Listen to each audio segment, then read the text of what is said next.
and welcome to Afro Pop Culture TV's Afrobeat panel. My name is Oyin Arebashola and I have got some heavyweights on the panel with me today. I'm going to start from my right over there. Hi, I'm DJ Abbas, DJ Media Consultant. My name is Michael Tubes, documentary photographer. Hi, I'm Mika Abner Abraham and I am a journalist for MTV and I'm also a host. Hi, I'm Steffi K and I'm a PR consultant. Hi, I'm Adeshokwe Olajide, Factory 78 and Beat FM representative. So today, to kick off the discussion, we're going to be talking about Afrobeats going global and also live performances in the Afrobeat industry. Are we right in saying, first of all, that Afrobeats has gone global? Yes. Yeah. It's right to say Afrobeats is going global, obviously, because now we're getting situations where some of the Afrobeat superstars like Wizkid, Davido, Techno Mouse are being mentioned or have signed deals with international record labels, as well as getting on collaborations with the likes of Drake and Meek Mill. So now it's not only that Afrobeats is an African thing. The superstars are now trying to transcend the industry and just take it international. So in all, you can simply say, yes, Afrobeats is going global with the stars, but are they taking the genre along? That is the question. It's like people are pinching, what I would say, the influence of the Afrobeat sound and incorporating it into their sound, their music. But for me, I don't know if, per se, if the Afrobeat genre itself as a whole is going global. So we can say there's certain entities that are taking that and possibly putting it in a mainstream place, but not really the scene as itself is going global. For example, we'll use Drake. Drake has used that Afrobeat influence and he's used it and taken it to a whole new level. Whereas we could have an Afrobeat artist from here that hasn't really reached that capacity and has taken it that place, if you get what I mean, or, you know. It seems we're trying to talk only about the collaborations, but I've seen where African music are being played in stores, when you go to Westfield or stores around the world, you get African music being played there. And not just that alone, you hear African music in terms of, you see all these American superstars dancing to, Afrobeats.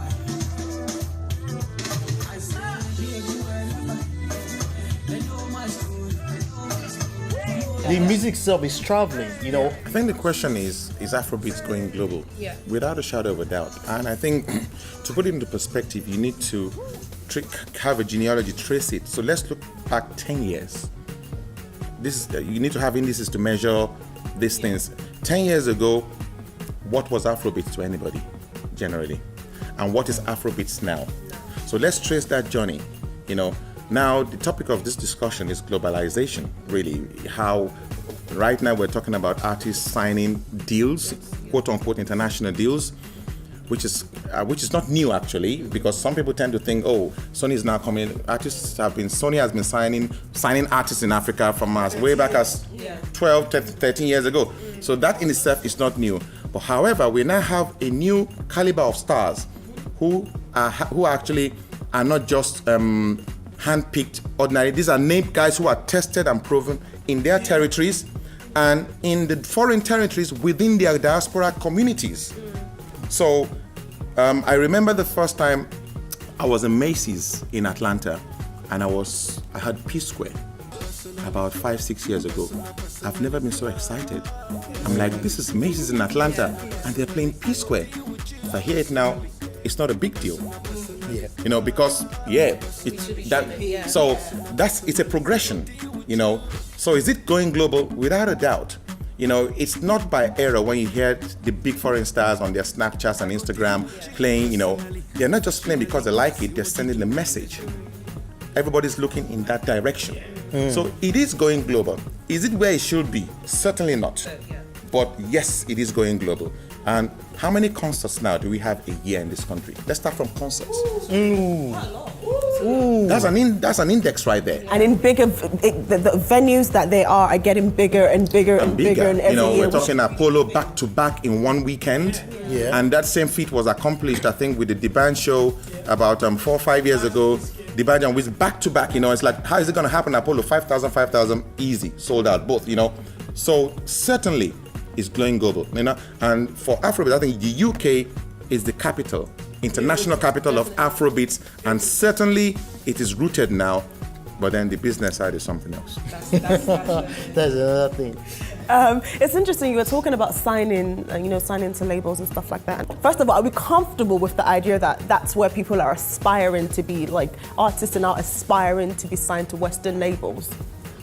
I think it's down to money sometimes. If you want to really put into perspective, labels, if we understand what a label is, labels are basically money banks. They're here to put money and invest in you. Here, take the money, you make your music and then recuperate that money back. Somewhere you're gonna have to pay me back. So it's like a loan. I think if you come from a place where you haven't really had that investment, now you've come to a place where someone's offering money to you, I'm gonna give you $1 million to make music, and you don't know anything about else but besides music, that's what you're gonna do. Aspire to go to a label that's gonna give you money and invest, pay for your videos where you don't have to pay for anything. You don't have to pay for any shows, you don't have to pay for any flights because they're investing their money into you.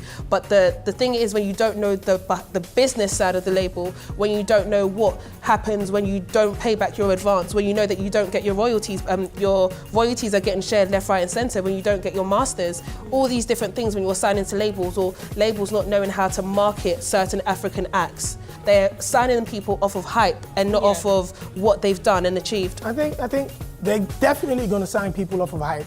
That's what record labels most of the time do. Aspiring to be signed by an international record label, fantastic. Trust me, that's massive. That's huge. Because a lot of people might not even be looking at financial kind of like incentives immediately. If you're looking, let's take one of the big guys, Davido signed to Sony Records. As far as Davido's concerned, shooting videos is no problem. However, one of the incentives I believe for Davido to sign to a Sony record label is that they can take him from an African superstar and make him a global star. Now on a record label like Sony, once he releases a single that has international kind of sounding appeal, they can get him playlisted on radio stations he possibly might not even get to if it wasn't on a record label like that. Just picking up something you said immediately, you're talking about if it sounds international. Yeah. That's another thing as well. I thought when you get signed to a label, they kind of have to rebrand you, make you a little bit more international. And that's where the problem is. You lose your sound. If you notice the trend over the last 5 years with the advent of social media, artists themselves now are beginning to have the ability to have their reach that some of those labels have. So when they sign these deals, one fundamental thing they take control of is their creative control. Yeah. And the labels bring anything. So you will now have a lot of American labels now struggling to sign artists and also having the creative control. But now they're coming to Africa with the money and they're throwing, we're hearing $1 million, we're hearing $500,000, and then they take your creative control. What that does, and that is the biggest danger for African artists. Where I believe that they're perhaps losing their creative control is the moment they sign, then we notice they don't release anymore. Yes. Yeah. They are waiting. But what they fail to understand is, why do we love these guys? It's because of the originality and the creativity they've brought to their music. That is what created their attention in the first place. And once you start to meddle with that, first, they take their eye off the ball, which is their home base. Yeah. And then in the next 7, 8, 9 months, they get stuck in this cycle of trying to release EPs or singles that are not connecting, they're not feeling. New acts are popping up. Exactly. They're losing their position. Exactly. So the creative control is, for me, sign any deal you want to sign, keep your creative control. The moment you lose that, you are on your way out. And look at all these deals. Tell me one that has delivered to date. Tell me one. Wizkid's success was not because of any label. Exactly. It was independent deals he had with Drake. You know, those are independent arrangements that created that path. And of course, he's done half the job. So he is in a better position to leverage on that when he sits in front of the Sony executives.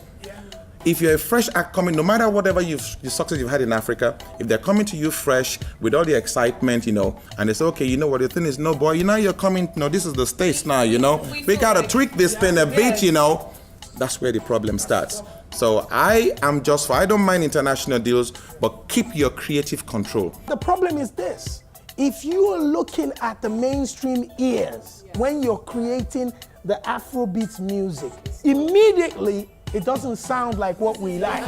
However, I'm just going to make an example, and the reason why I want to make this example is not to either put their work down or put him down. Is my boy actually probably the most credible musician I think we have in the UK in Mo Logo. Mo Logo came out, became a monster, and immediately Bayo produced a monster record that's still banging today.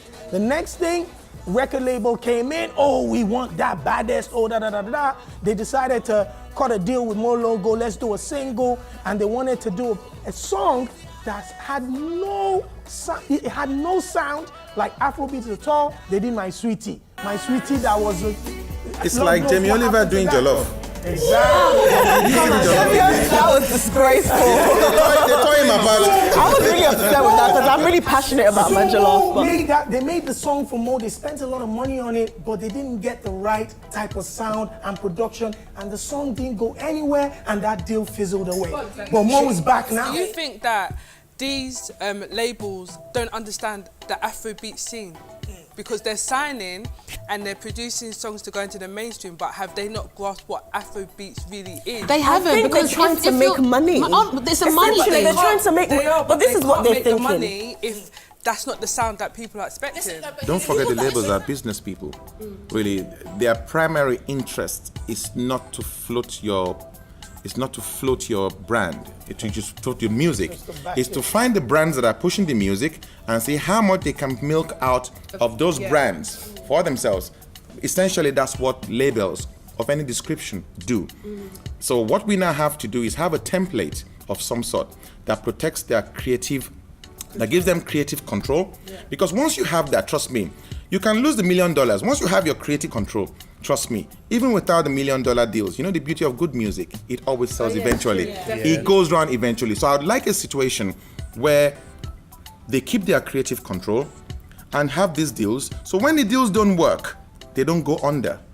That is my biggest fear right now, because that disconnect with the home territory that made them, that disconnect has already affected some big names that we know. And I'm seeing a situation where it could affect others as we speak. So Afrobeat will grow. It got to this stage without the big labels. It's on an upward trajectory. It's only a matter of time it will get there. And if the labels can accelerate it, fantastic. But partly on our terms as well. For me, what I would like to see, probably the major record label, probably that could help us put a structure in our own music in Africa, because at the moment we don't really have a structure. And when these big companies come in, all these young record label could learn from these big companies and help us, structure our own African music there, so that we can all stand on our own feet. If you're signing a major deal with one of these big stars, let him go to his producer that made the sound that let you hear him in the first place. If the content is flawed, the $1 million or whatever will fade. you don't change the recipe for jollof. It'll always be Jamie Oliver can never ever. You just don't. I can still manage Ghana Jollof. That Jamie Oliver, You don't change the recipe.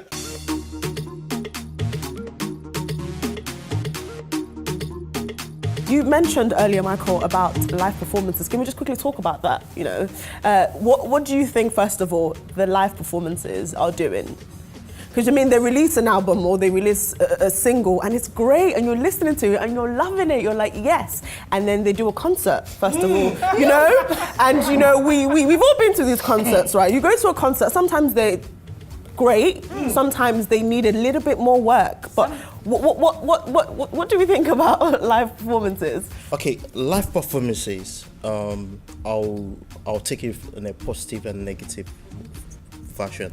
On a positive version, I'll give an example as composers. You go to composers' concert, their last concert, it's a value for money. There's customer experience from the beginning to the end. And in terms of the negative part, in a sense that, artists should stop making their fans turn their fans to an ATM. They will just come onto the show and they just walk from the left to the right and shout. Everybody shouts, and everybody starts screaming. There's no production, there's no plan, there's nothing, and they just turn their fans to an ATM where they just come in, take the money, take the money and go. There is more to it. There should be more. There should be more production, more planning, more structure. The key word is stagecraft. Yeah. That's it. Stagecraft is about, we have bought the CD. Yeah. We've heard it. Yeah. He's coming to London. We want to hear the music and more. Because that is the difference, really, of going to a live performance. And once again, I'll go back 10 years again, to especially for the UK, when between 10, 12 years when the Afrobeat scene started getting strong.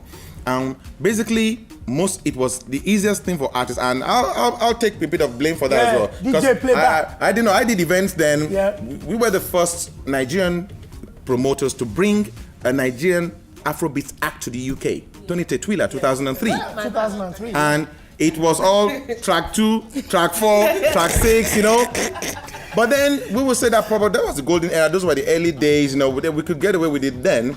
We can't get away with it now, because, and I remembered when this so-called signing started happening, yes. And they started signing some of these acts, and they had to be coming to do some mainstream shows in the UK, and it started becoming obvious that these guys cannot perform live.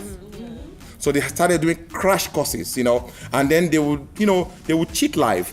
And cheat live is when you do like 50% music box, and then get the drummers to, give the feel and effect of live. But really, that's not live. The closest to a full live production I know would be a combination of Flavor Nabania and composers, who actually go on there and perform. Yeah.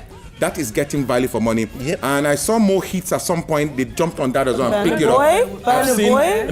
Burna at his last concert. Yeah. Tiwa Savage. Yeah. Yemi Alade. Yemi Alade. And they picked up on the live thing and they actually come to perform. And I can understand. There's a business element to this thing as well, With the Tiwa show, because I worked very closely on that show, we had a production meeting and it's all boils down again to structure and money. There was Tiwa, there was Davido. We all know Davido has money. He had a big production. I want this, I want that, I want this. Tiwa and I came to the meeting and there was like, okay, the people that are doing the concert don't have budget for production for her because David is doing his own production. Yeah. And she was like, no, this is my first show in London. This has to be the best. I can't remember exactly how much she paid. But she pulled it off. I remember, like, I had to go and do this, do that. And when I saw the production, I was like, wow. Like, she knows where she's going. Some artists, like you said, they're ATM. They just want to collect the money, and go. But for her, it's building her brand. So artists that believe in themselves will put that in. Some artists will not go on a show and not have a band. Absolutely. They're not in a club. Why will you not have a band? Like, the DJ's playing a track. It's not even the right track. I want to start from Tiwa Savage's performance in the UK. And I want to say that, again, the best performers that I have seen when it comes to Afrobeats music, bar Flavor, bar P Square, and bar Two-Face, are Tiwa, Yemi. These women do absolutely everything that's necessary. Tiwa's performance on that show that you talked about, the entrance, everything was incredible. It was fantastic. They know what they want. Their performers, their singers, so they can carry that. Now, go into the live elements.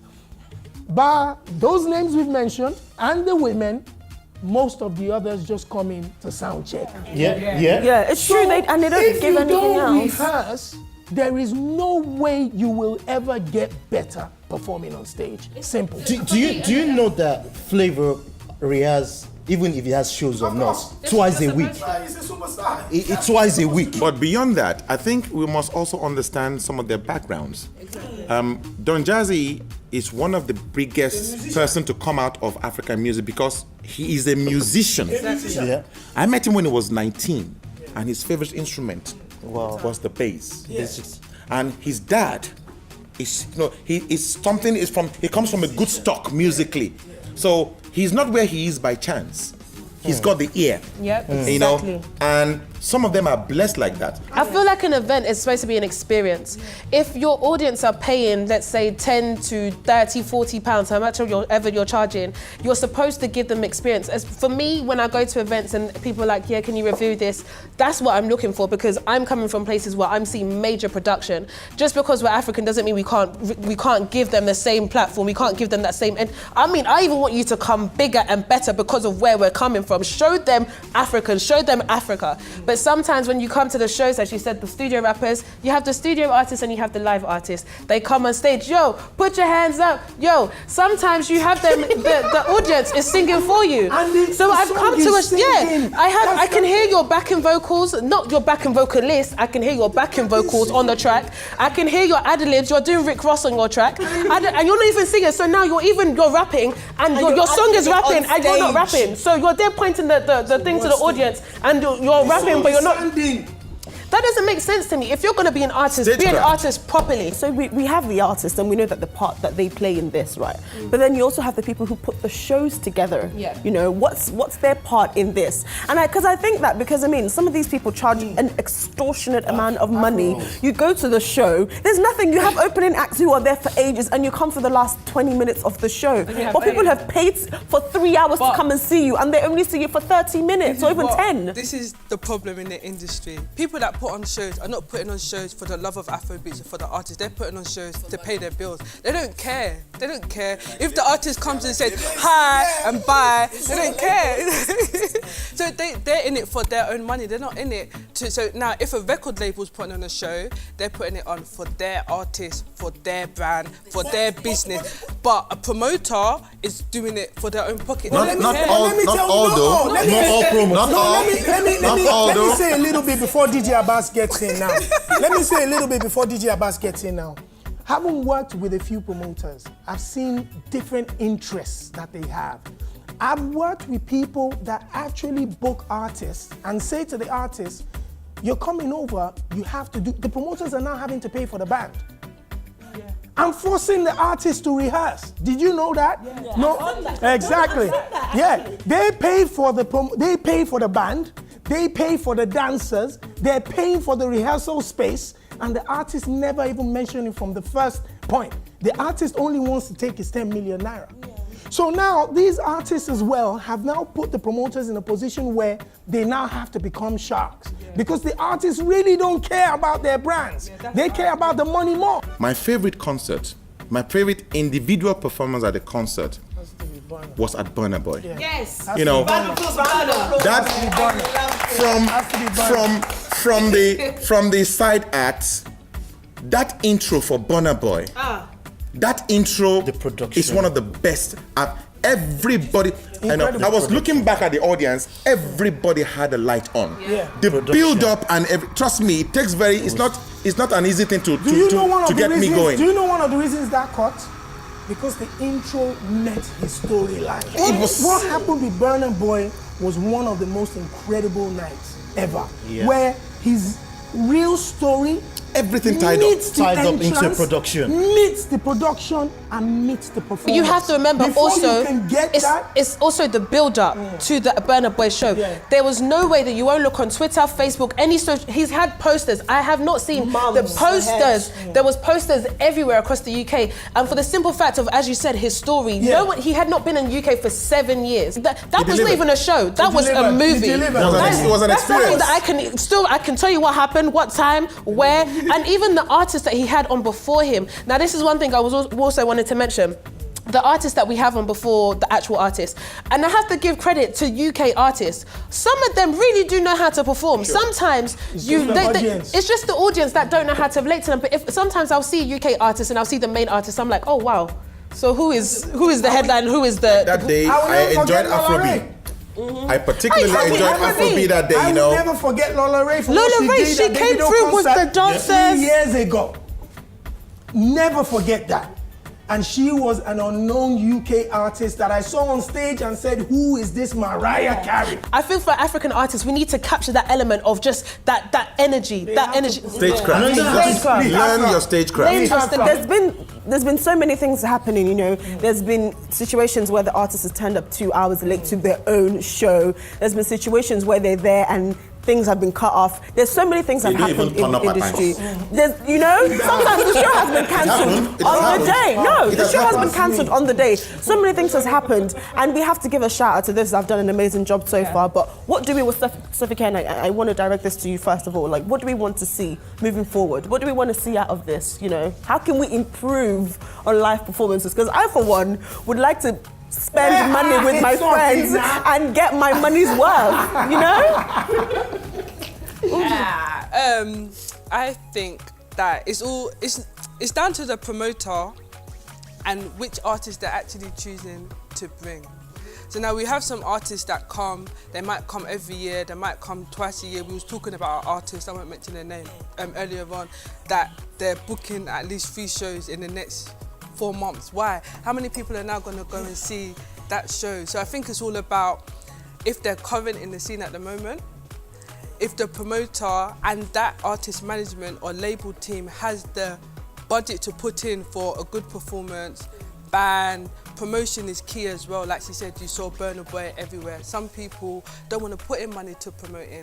So I think it's just down to structure. There are some promoters that are doing really well and you know, they're going hard on promo, they're doing things different. I think they're trying to mirror mainstream events, which is something that Afrobeats need to do as well. Mirror how mainstream like concerts plan their events.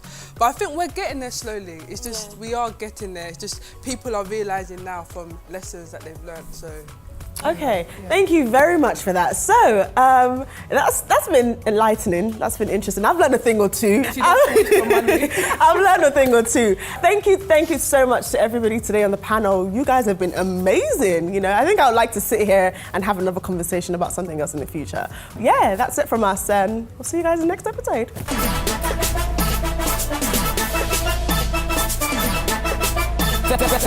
Beats.